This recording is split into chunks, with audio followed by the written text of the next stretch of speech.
We now have all the story stuff. Let's see what about stuff for items. Void Sword.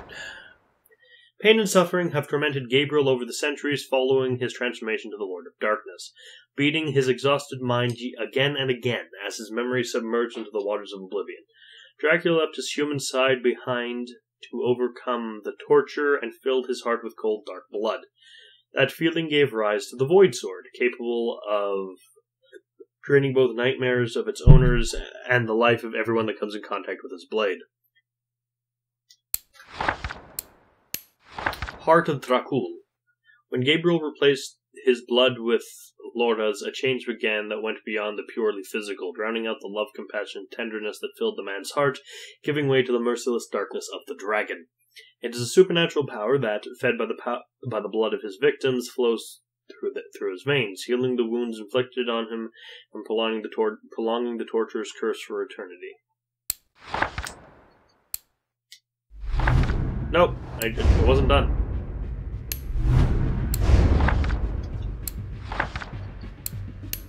Chaos Claws. The solid walls of the castle were not strong enough to contain the rage and hate that Dracula held inside.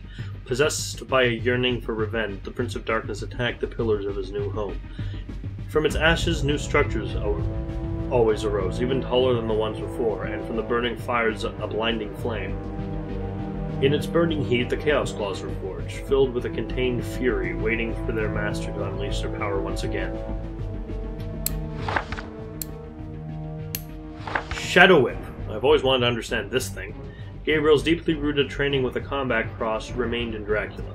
The Prince of Darkness now uses his own blood, which takes the shape of a sinuous whip, to inflict pain and death wherever he goes. The dark fluid is bound by a supernatural force, and it hardens on impact. Before they die, its victims feel as if 1,000 fangs penetrated their flesh, breaking bones and tearing their life force from them.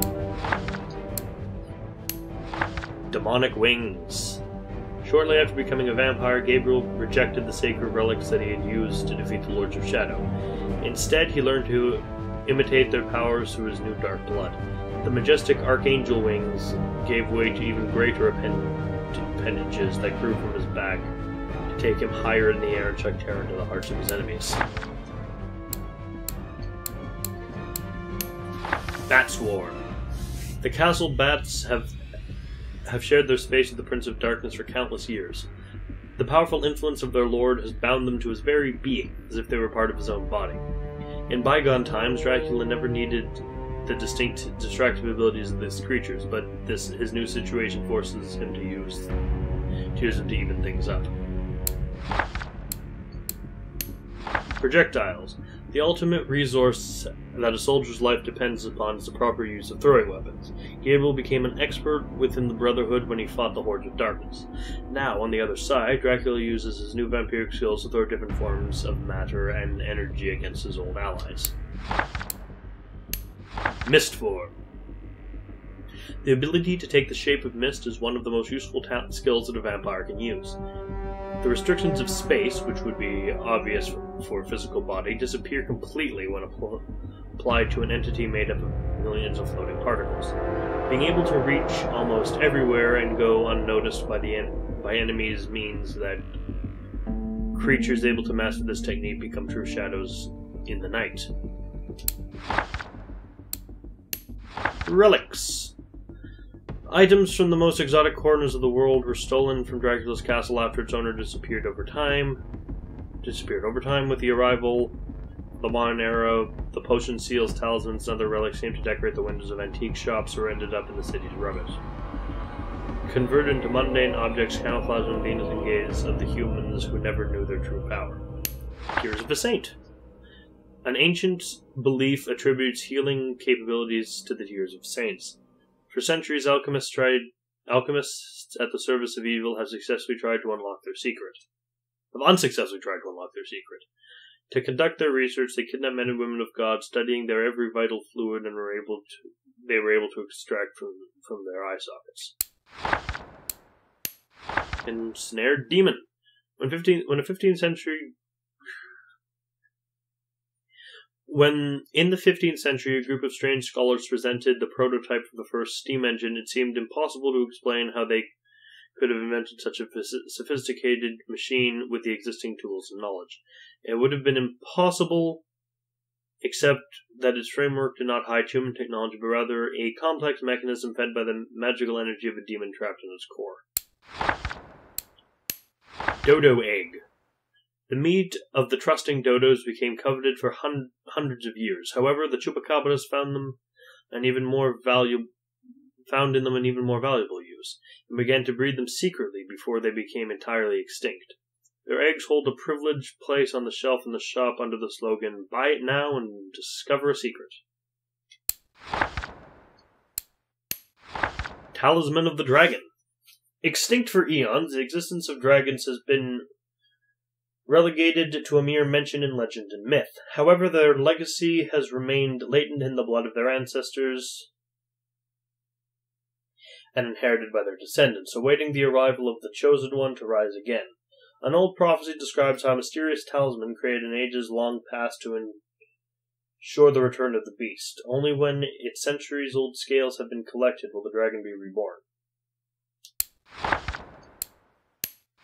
Stolas's clock. Among the relics coveted by the intelligent creatures of the abyss, the clocks of Stolas, the demon prince, as a guardian of wisdom and master in the art of suffering, he used his time to enclose the ashes of 1,000 tortured bodies in fragile glass containers.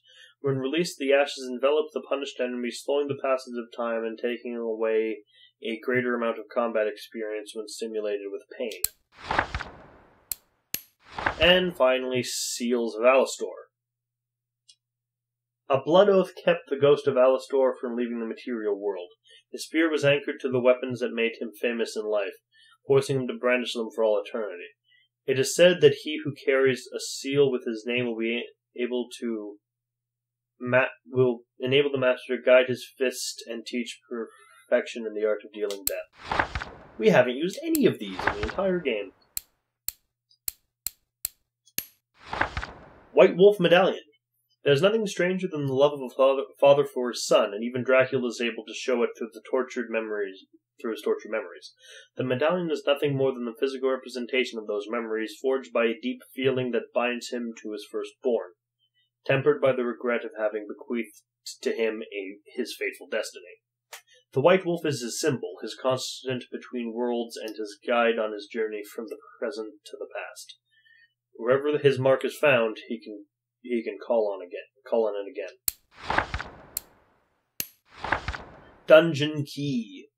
The deepest reaches of the castle, it is survival of the fittest. Killing for wealth is a constant in the lives of the dungeon's clans, and turf wars are increasingly common. Only the guards have the means to forge crude metal keys, used to block access to their territory, and to keep their belongings out of covetous hands. Mirror of Fate. Only a few fragments of the Mirror of Fate survived the ruins of Dracula's tower, and after Simon and Alucard defeated him, their nicked glass still retains a trace of the magic that had guided the Belmont destiny thus far. Perhaps, if the parts were brought together again, it would once more show their fate to those who see their reflection within it. Kleidos. The Kleidos is an amazing relic from a long-forgotten time which warriors searching for recognition had to pass challenges that only it could offer. Anyone who wanted to test their valor in the arena of the Kleidos first had to find the runes to complete it, a total of 16. For every 4 runes, a warrior had the right to a series of challenges. Finding all the runes and completing the associated challenges is only within the reach of a chosen few. However, there is a final condition for those brave enough to try. The Kleidos only activates if an ancient word written on the runes are read. However, as far as this chronicler knows, the creature known as Chupacabras is the only living being that speaks this forgotten tongue.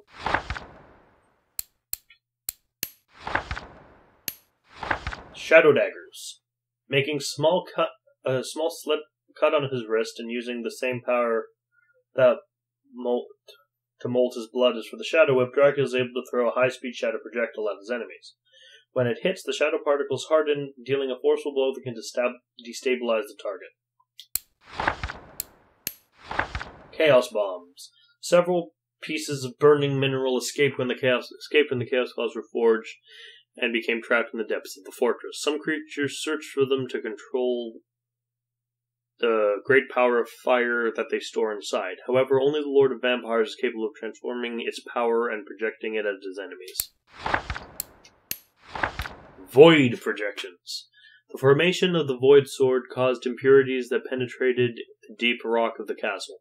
The crystal fragments have kept the secret device for centuries, while driving the castle residents mad with its tempting call.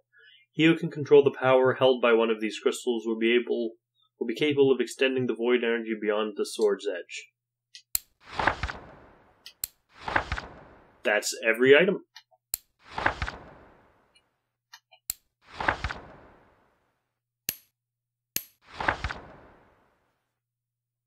I don't think any of this stuff is really plot important. So we have managed to go through every single bit of lore in the game. I don't think I'll do the Klydos challenges, but there'll be 2 videos related to there'll be another video of that plot stuff, these plot stuff related to Castlevania Lords of Shadow Revelations. That'll probably be up tomorrow. So, I've been Mark D'Amato. Ciao. Hey, thanks for watching. This has been played, recorded, and edited by me, Mark D'Amato. The art was by Rafael Agrona. You can find a link to her commission page below, and I'll see you all next time. Ciao.